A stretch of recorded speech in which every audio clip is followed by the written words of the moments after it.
This podcast is sponsored by nobody. Hey dudes, welcome to Splat from the Past, the only 80s themed horror sci-fi show where things can get totally radical. Now today I will be welcoming Brandon Davis. He is a old Hollywood historian and he's the host of Front Row Classics podcast. It is a great old Hollywood podcast. I've been listening to it for a couple of years now, and he interviews a lot of fellow historians, some that have been on the show. He's interviewed a whole lot of icons in the world of classic film. His guests include, and this is the icons where they come in: Stephanie Powers, Kathy Moriarty, Leslie Ann Warren, Melody Thomas Scott, Russ Tamblyn, and he's interviewed many of my guests like Duke Mason, Ileana Douglas, April Clemmer, Mark Malkoff, Carrie Bible, etc. And it's going to be great to have him on today, talk a little bit about old Hollywood minutia and talk about the podcast. And he's going to be covering the TCM Classic Film Festival, April 30th to May 3rd. And you may want to go check that out if you happen to be in Los Angeles, I believe it's going to be at. And it's really going to be great to have a talk with him today. We are supposed to do this yesterday, but he rescheduled. Also, this Friday, April 3rd, I will be dropping Ask Tommy number 14, where I'll be answering frequently asked questions from both guests and listeners. So yeah, here is my interview with Brandon Davis.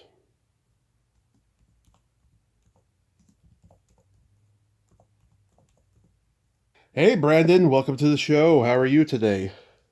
Hi there. I'm doing just fine. How about you? I'm fantastic. Thanks for doing this, man. I appreciate it. Yeah, absolutely. No problem. Thank you for the invite. Absolutely. So, going back in time, I noticed you were born in 1987. I was born in 1983. I had a mom who worked for the cable company, and that's how my love of classic films was heightened in my childhood. How did your love of classic film begin? Well, I don't remember ever not loving movies in general. I always, that was kind of always one of my favorite pastimes, but probably around the age of 7 or 8, maybe. I had a grandma who also loved movies, but she started introducing me little by little to really classic musicals. That was kind of my gateway. I remember her giving me VHS copies of things like Oklahoma and The King and I, and then that kind of started my just self-discovery on my part of just kind of figuring out which stars I liked, what kind of genres I liked, and then that was around the time when the internet was starting to come into its own. IMDb was starting to happen, and you could look up and see what people appeared in, what stars appeared in what, and then you would start your journey of trying to see if there was a VHS copy of a movie out there or something like that. So it was really, I would say around the age of 7 or 8 was when I really started my classic film sort of fandom. I think like everybody else, I grew up loving things like The Wizard of Oz and Mary Poppins and The Sound of Music and things like that. But when you're a kid, you don't really know that those are classic films. You just lump them in with everything else. Oh, absolutely. Yeah. I mean, I was a video store kid. I mean, I knew about the classic section, and that's how I found out that they were classic films when I was a kid and stuff. Yeah, I mean, I got to see the early years of AMC before they had commercials and they showed black and white and Technicolor classics, and we had Cinemax just before they stopped showing black and white classics. I'm sure you didn't know that Cinemax used to show black and white classics. Well, I'd heard that. I never, Cinemax wasn't really part of our cable package where I grew up. And we didn't really get, I don't think TCM was part of our cable package here in Illinois until around like 99 or 2000. So I didn't really get TCM in my home until a few years into the actual network, but I do remember AMC in all of its glory back when it was still showing classic film. Yeah. And Yeah, they the Cinemax Classics, they used to have like month-long film block festivals where they would show all these black and white classics from a certain actor. They would have like a Western one where they'd have John Wayne, or they'd have Gary Cooper, or people like that and stuff. It was magical, I tell you. So you're born and raised in the Chicago area? No, I was actually born in the South. I was born in right outside of Atlanta, Georgia, and then Oh, moved to the Midwest when I was 6, and I've lived here ever since. But I've always lived in Central Illinois, so right in the middle. So about 3 hours south of Chicago, about an hour and a half north of St. Louis. I see. I see. Now, do you identify as an official, like, old Hollywood historian? I mean, I'm not by trade. I'm an amateur one who is kind of, I guess, developed more of a skill just from doing the podcast for the last decade. But no, I mean, I'm someone who always dug into every film book or documentary that I could when I was a kid, and I think that's kind of what separates you from everyone else who just kind of likes movies, to when you discover you really love movies, when you want to know everything that you can about them outside from just the movie itself. I totally get it. I feel the exact same way about myself as a historian. I sometimes somebody will ask me if I went to college and studied the pop culture classes. I was like, no, those didn't even exist when I was Uh-huh. in my college years. I don't understand it now. You have to be actually into pop culture to really be labeled a historian. I feel I don't think that it can be taught in classes. I just think it's very strange that they teach those classes. You know. Yeah, I mean, unless you want to study like the actual like cultural trends, or the actual sort of anthropological meanings behind certain time periods in pop culture history. I mean, if that's where you're going for, then that can be taught. But yeah, just sort of the nuts and bolts knowledge of just movie history, you kind of have to do that on your own. Exactly, exactly. And stuff. Do you remember the first film, whether it's a classic or modern, that impacted you as a child? Probably The Wizard of Oz. I would say probably that, or or one of the Disney animated films. Those are kind of the ones that stick in my mind. I was like you said, I was born in '87, so my first real like movie theater experience that I can remember like vividly. I'm sure I know there were certainly others before that, but I remember being 4 years old and seeing Beauty and the Beast in 1991, and that really having a big impact on me. Probably would impact my love of musical theater and the Broadway musical too, as years went on, just from seeing that at such a young age. So in terms of a movie theater, I would say Beauty and the Beast. But in terms of just watching movies in general, I'm sure it was The Wizard of Oz. Yeah, The Wizard of Oz definitely was the first classic film I fell in love with. It was one that I would just watch over and over again and sing every song. And like even like about a month ago, I was watching it. I knew every line, what scene was coming next. I was like, yeah, God, it's been 40 years since I discovered that movie. You know? I know. But it's amazing. No matter how many times you watch that movie, it never gets old, and you always find something new, and it always delivers the same emotional impact every single time. Every time. So let's go by subgenres here. What's your favorite in the film noir category? My favorite is film noir. I love Laura. Laura's always one of the top, although that's not a typical film noir. Film noir. It's not seedy and back alley, like so many film noirs are. It's more upper crust. But I love that movie. In a Lonely Place. Nicholas Ray's film with Humphrey Bogart and Gloria Graham. I think that's one of Bogart's best performances. I think Gloria Graham is incredible in that. Um, it's kind of everything that noir ought to be. Out of the Past, of course, is a textbook film noir with Mitchum and Jane Greer and Kirk Douglas, directed by Jacques Tourneur.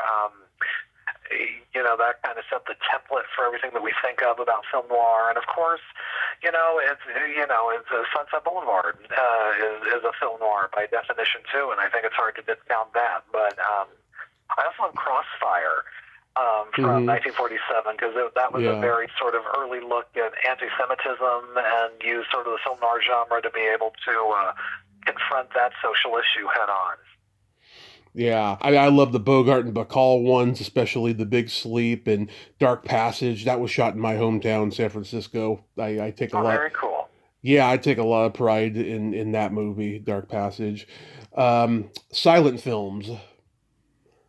Silent films. I love the Big Parade. That one I just watched again recently, and that emotionally affects me every time. Sunrise is beautiful. I'm sure, in terms of comedies, I love The Goat, the Buster Keaton silent comedy. I also love, in terms of Chaplin's work, City Lights Will Never Not Move Me, or something like The Gold Rush. Mm-hmm. The original Four Horsemen of the Apocalypse, that silent film is wonderful. Flesh and the Devil.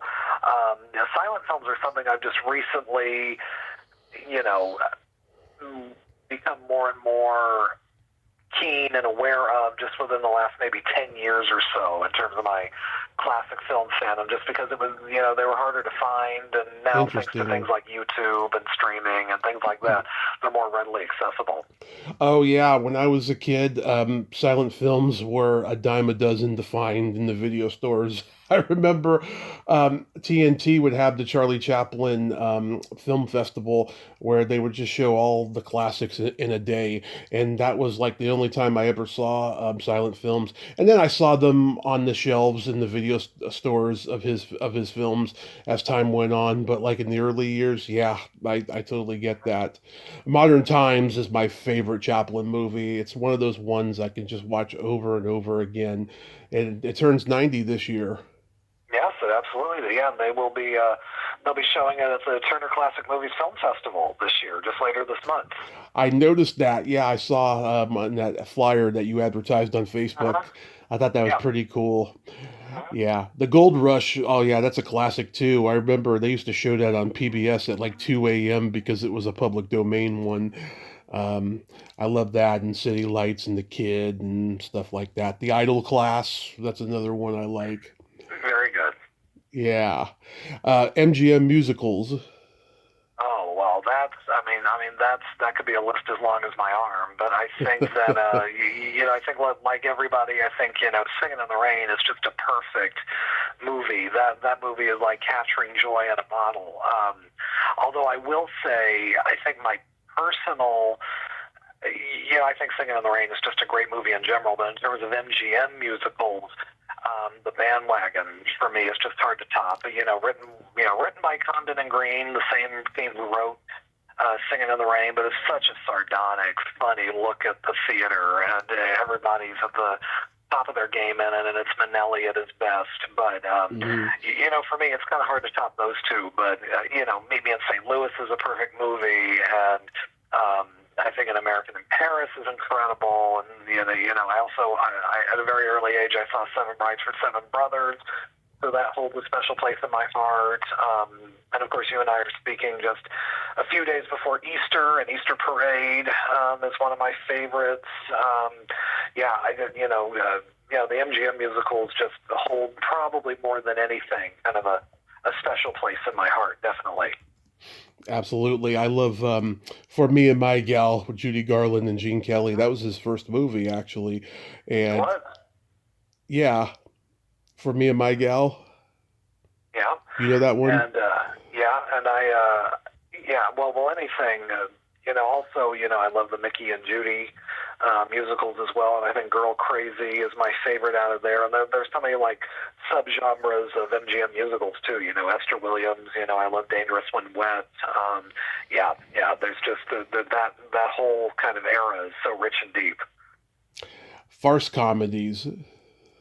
Farce. Wow, I love so many that I love. I'm trying to... The one that popped into my head first was actually the Palm Beach Story, Preston Sturges comedy from 1942 with Claudette Colbert and Joel McRae and Mary Astor. I just think that, any movie that has a character called the Weenie King, I think it's just, is just ripe for being one of my favorite farces anyway. But that movie is incredible. Certainly Bringing Up Baby, certainly any of the Marx Brothers, Duck Soup is just pure anarchy from beginning to end. I also love A Night at the Opera. And then going into the 70s, one of my favorite movies just in general, rainy day movies. Anytime I'm in a bad mood, I can always put on What's Up, Doc, and it makes me feel better. And that's kind of the child of Bringing Up Baby anyway. Yeah, What's Up, Doc is one of my top favorite comedies of all time, and another San Francisco movie. I just love it. Yeah, I could just watch that anytime and just love it and crack up and stuff. I just adore that movie. I also love like the early Capra classic comedies, like It Happened One Night and Mr. Deeds and Mr. Smith Goes to Washington, and I'm a big Marx Brothers fan. Yeah, the thing about the thing about the Capra films though is that they'll start out so raucous and farcical, and then he'll hit you with some really heavy drama or whatever. So it balances it really balances it out perfectly, and you can't really pinpoint a specific genre to some of those Capra films. I know, and they I think that him and Preston Sturges both, they were like the early Hollywood comedy movie masters. Oh, completely, yeah, because they bring pathos to their movies, absolutely. Especially for the talkie era, Yeah. Oh, absolutely, yeah, totally, yeah. They were kind of the first that set those templates. Classic westerns. Westerns. Let me see. I love, certainly like everybody, I think The Searchers is a brilliant movie. The Oxbow Incident with Henry Fonda is one of my favorites. The Man Who Shot Liberty Valance. Rio Bravo. Most of these I'm mentioning are with John Wayne, but I also love I Love My Darling Clementine. High Noon, of course. Yeah. Mm-hmm. There's something about westerns too that I had a dad who loved western. My dad loves westerns, so grew up watching those every Sunday afternoon when they would be on TV. Yeah, mine too. My dad just adores westerns, and I'm into like The Gunfighter with Gregory Peck. He actually The Gunfighter, yes. He actually turned down High Noon because he thought it was too similar to The Gunfighter. Oh, that's right. Yeah, I just think that's so funny because it kind of is. And Dodge City with Errol Flynn, I thought that. Dodge City. I think that's a really good one. Duel in the Sun, another Gregory Peck one. Red River, the Ford and Wayne Calvary trilogy. Those ones are good. Also Westward the Women. I think is a very interesting Western that not too many people. I think it's getting more and more of a reputation, but really kind of forward feminist Western too, which is interesting. Yeah, and The Searchers. Searchers, that's probably my favorite Western of all time. The Searchers is a work of art, just in general. Yeah, it's a very unique Western, very unique. Universal Monsters. Well, my favorite Universal monster, I don't know, I kind of go back and forth, but I love, and maybe it's just because of Claude Rains' performance, not even his voice performance. I love The Invisible Man, just with the blend of both suspense, horror, and comedy, and fantasy. I just think that that's a wonderful film because he's so unpredictable, and you never know where he's going to be and what he's going to do. And I think that Rains just brings sort of that incredible treatment to it. I also love The Wolfman. I think The Wolfman is great. I think it's hysterical that anybody could believe though that short, upper crust English Claude Rains could, be the father of tall Midwestern Lon Chaney Jr. But when you overlook that, it's still great. I mean, it's a great cast. I mean, also has Ralph Bellamy and Maria Ouspenskaya and Bela Lugosi. I mean, what a great cast. And then I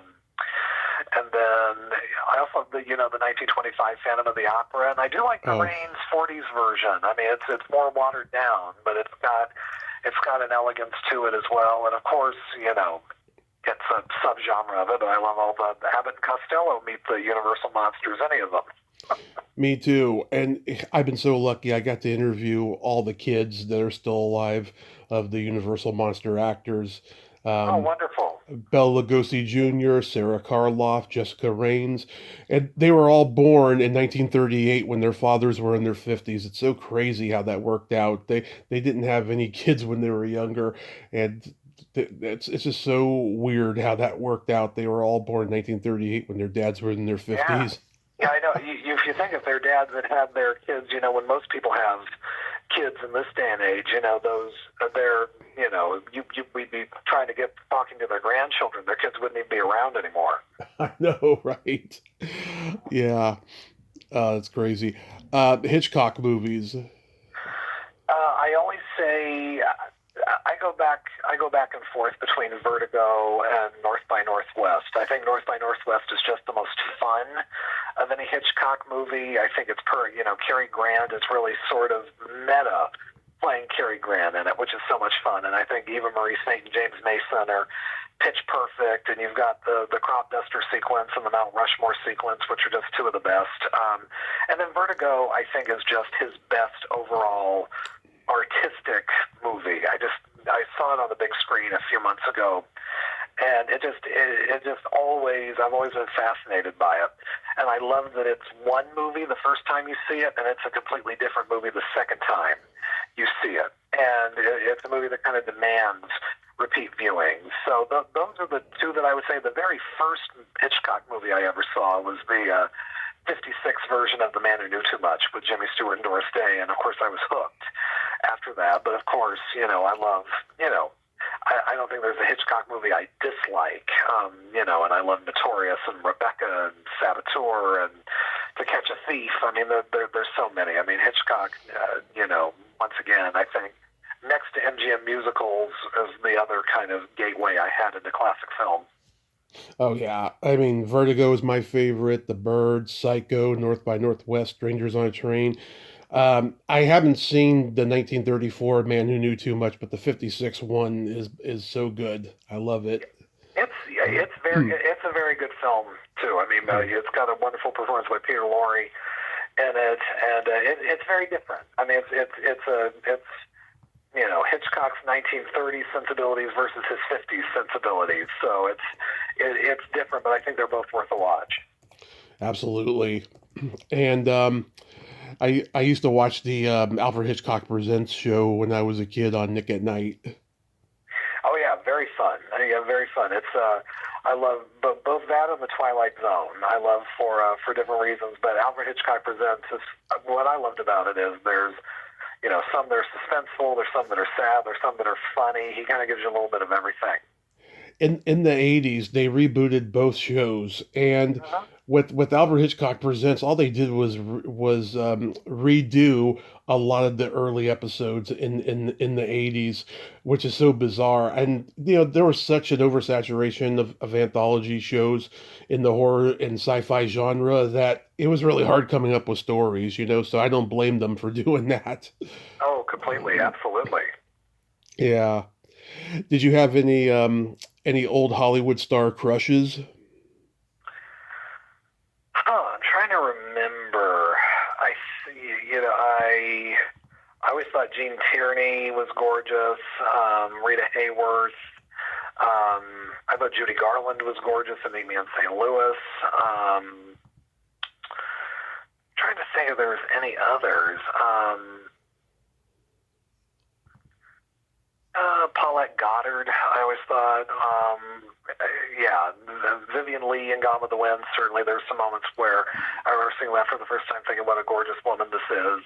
So yeah, I would say those are kind of my early ones.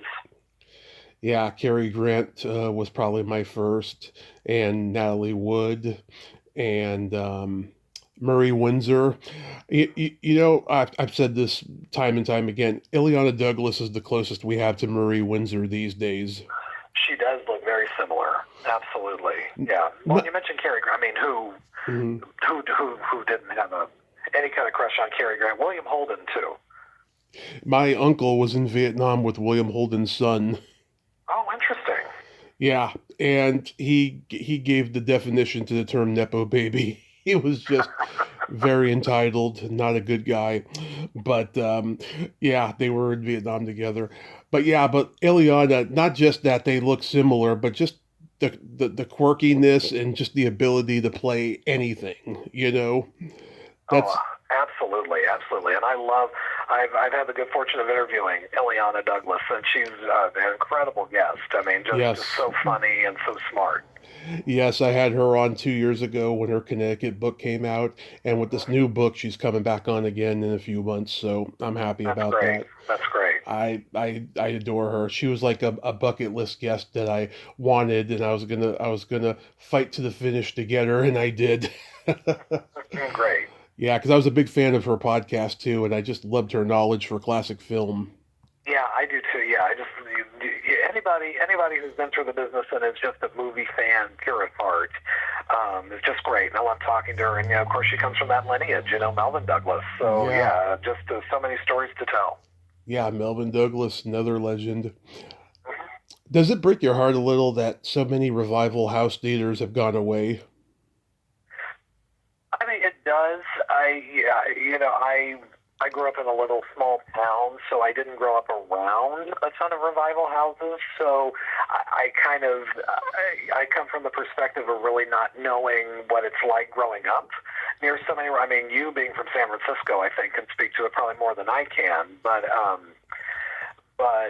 because if I wanted to go to a revival house, we'd have to drive a couple hours to Chicago or to St. Louis or whatever. But yeah, I mean it does. I mean, I'm thankful for the ones that are still fighting the good fight and stay open and are able to do it. Just like I said, the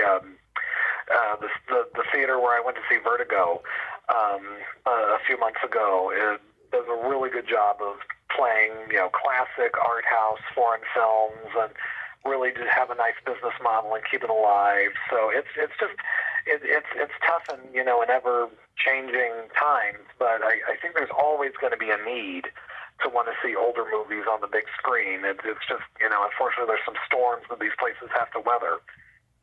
Yeah, I mean, we have the Stanford Theater in Palo Alto, and to this day, I cannot believe it's still around because Yeah. I never saw it super busy. I used to go all the time. I would take dates there and stuff, and I loved it. But I'm amazed it's still there, and I hope it gets declared a landmark because it's just a magical theater. Yeah. You know. Oh yeah, completely. Because there's nothing like seeing a movie that you've seen many times, and then you see it in a theater then full of people, and it becomes a totally new movie to you. There's things in it that you've never even caught before. Absolutely. So I got into your podcast, Front Row Classics, a few years ago because I think somebody I knew was on there, like maybe it was Kari Bible or somebody like that I knew. Mhm. And I've been hooked on it ever since. How many years ago did it start and what made you want to start podcasting? Well, in June it'll be 11 years Wow. for me. I celebrate my 10th anniversary last summer, and I started doing it in the summer of 2015 with a friend of mine in college who was also a movie fan. He and I met and became quick friends in college, and we started actually doing a blog in around 2009, 2010 called the Front Row Movie Reviews. And then college ended, we went our separate ways. He ended up moving back to the area, just about a half hour away from me. Got married. I was in his wedding. I met a few of his friends who were also movie fans. And then about a month later, he texts me and says, "Hey, we just started a podcast." Now, the podcast they were doing was talking about more, popular popcorn fare, the latest Marvel releases, things like that. But he said, we would love for you to do a spin-off classic movie show. And so I said, yeah, that sounds fun. I have no idea who my audience will be or anything like that, but just to be able to get my, head full of knowledge out there, that sounds like a good time. So he and I got, just so I could have somebody to talk to, he joined me, and we talked about Singing in the Rain, first episode, and did about one a month then for the next couple years. And then, really it just kind of was stagnant after that. And it was just kind of me and somebody talking about a movie for a month, once a month. And then around 2019, we started getting all of our shows, started getting a little bit more of a following. And NPR Illinois, here at the University of Illinois in Springfield, decided to showcase our podcast, which, having then the NPR Illinois name, started helping us garner a little bit more. And then, as much as we wish the pandemic hadn't happened, it was kind of the best thing to ever happen to our podcast, because that was around the time when people, had actual time to A, listen to podcasts, and then B, guest on podcasts who might not normally have the time. So my friend Craig, who hosts our Disney show, started talking to people related to the Disney studios, Disney theme parks, things like that. So I decided to give it a try. And the first person I reached out to was Patricia Ward Kelly, Gene Kelly's widow. Yeah. And I immediately got an email back about an hour later saying she'd love to. And so then it started. And then because I had more time, I started doing more episodes a month. And so I went from doing one a month to doing 4 a month. And now I do about 7 or 8 a month.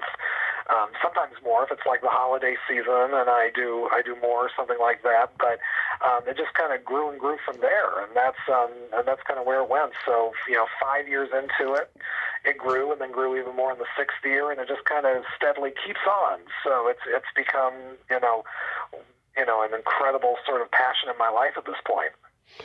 Yeah, and you have a very unique voice. I think that's one of the big charms of the podcast. You have a very unique sounding voice, and every time I hear it, it's just it's very soothing.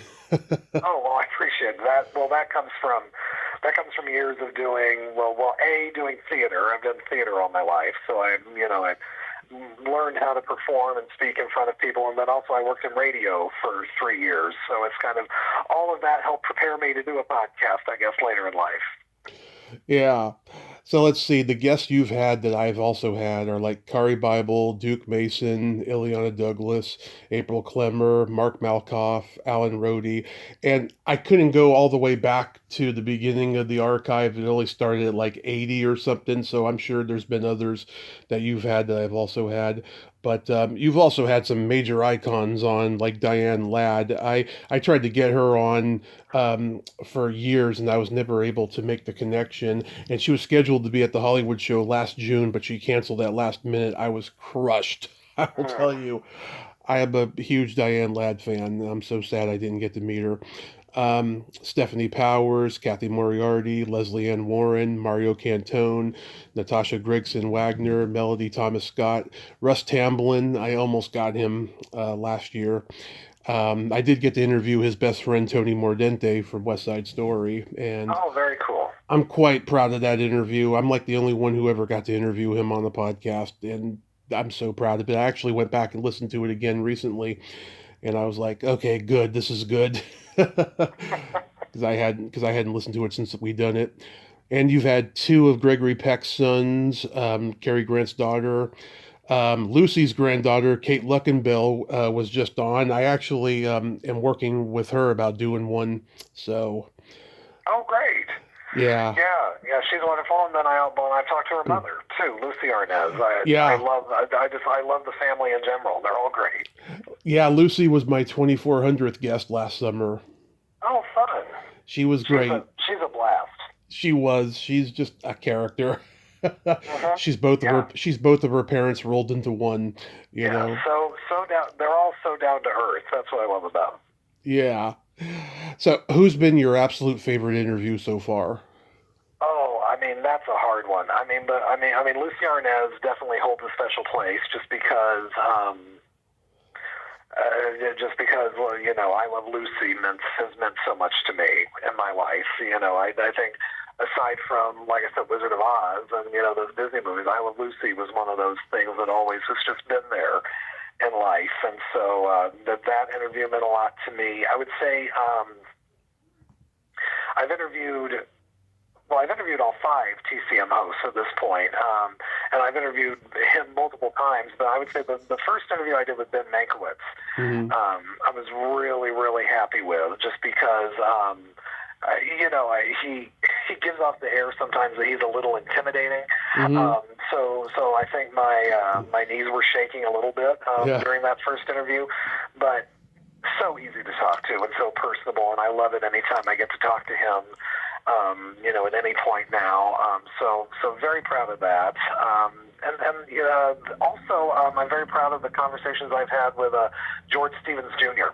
Oh yeah. Um, because he's a remarkable man and has so many stories to tell, and just has lived such a life. So very, very proud of those as well.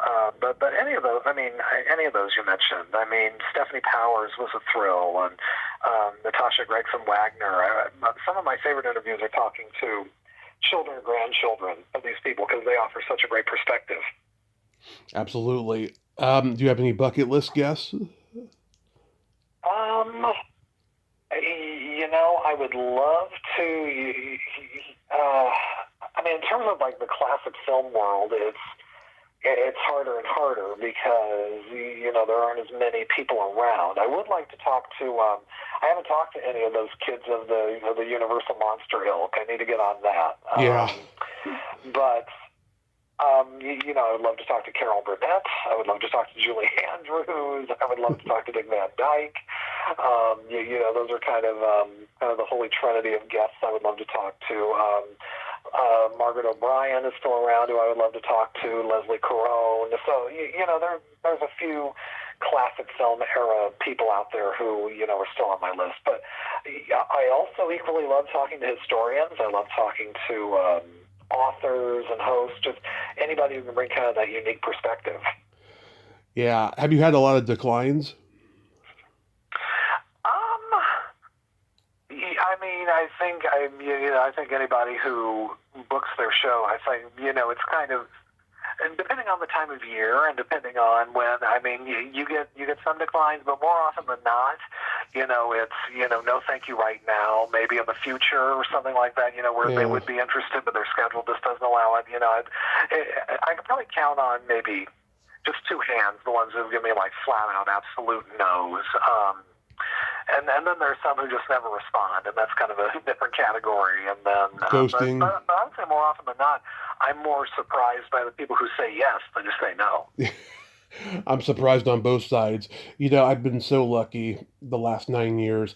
Yeah, people think that everyone said yes to me, and that's not true. I get turned down a lot, and I have a lot of people ghosting me too, and so I totally get it. Uh-huh. Um, yeah, it's interesting what you said about historians. Have you found though that there are some historians, like let's say quote unquote professional historians who are like published authors, they get kind of jealous and competitive with amateur historians like us. They feel defeated because we know more than they do. No, I don't know if I can say I've ever felt that. Maybe I just haven't talked to the right ones, or maybe I've just always been pointed in the right direction of just good ones. I always defer to the professional historian whenever I'm chatting with one or whatever, just because the, they do get to dig deeper into more work through resources than I think a lot of amateur historians do. But what I find is sometimes that I think they're more competitive with each other. Yeah.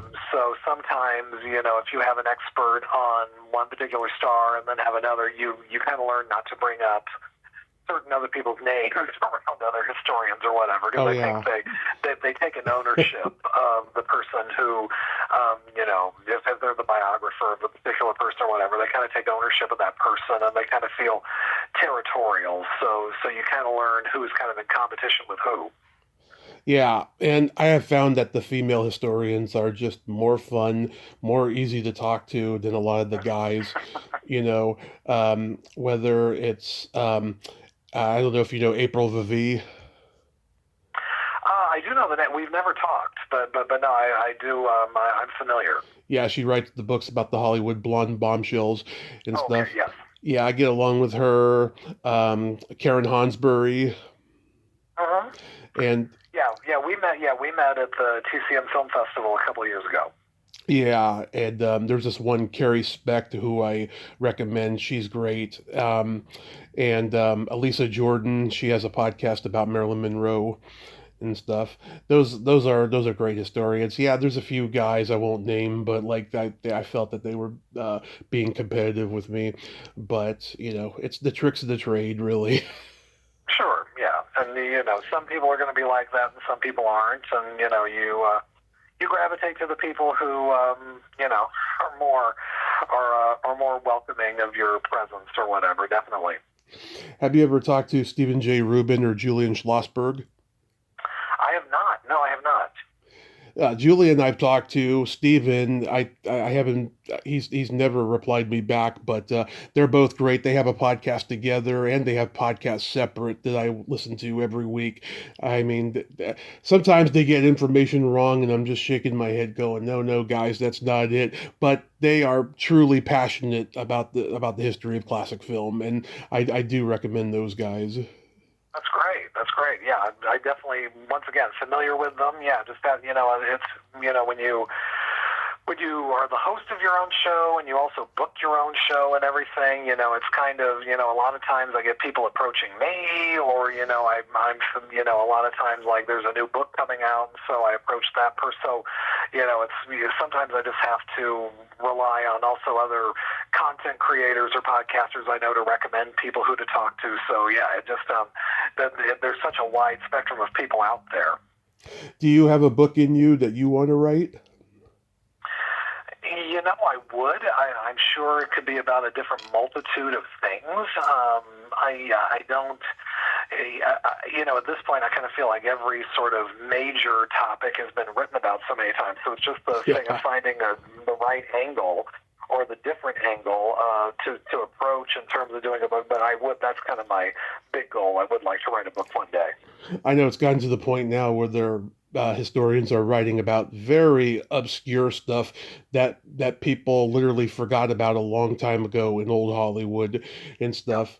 Whether it's the Black Dahlia or some obscure actress who died tragically. There's plenty of those. But then there's people who, I talked to Samuel Garza Bernstein last year, who wrote a wonderful book about Cesar Romero, and there had never been a real book written about Cesar Romero up to that point. And then this year he's releasing one on Roddy McDowall, who's never actually had a true book devoted to him as well. So it's amazing to me sometimes the people who you find out who never had books written about him at this point.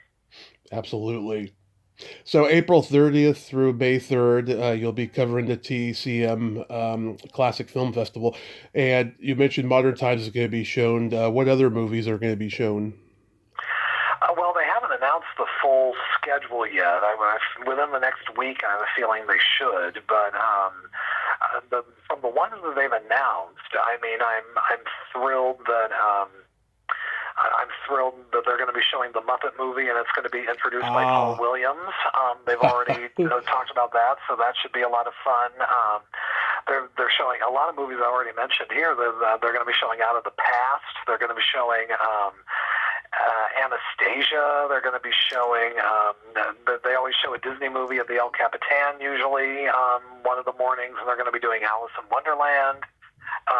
They are going to be doing The Towering Inferno, which should be a lot of fun to see on the big screen. They're going to be showing Gaslight. I wish I had the list in front of me, but it's a nice range of movies. But once again, they haven't released the full schedule yet, so I'm sure there's probably about 35 more movies that we haven't even heard about yet.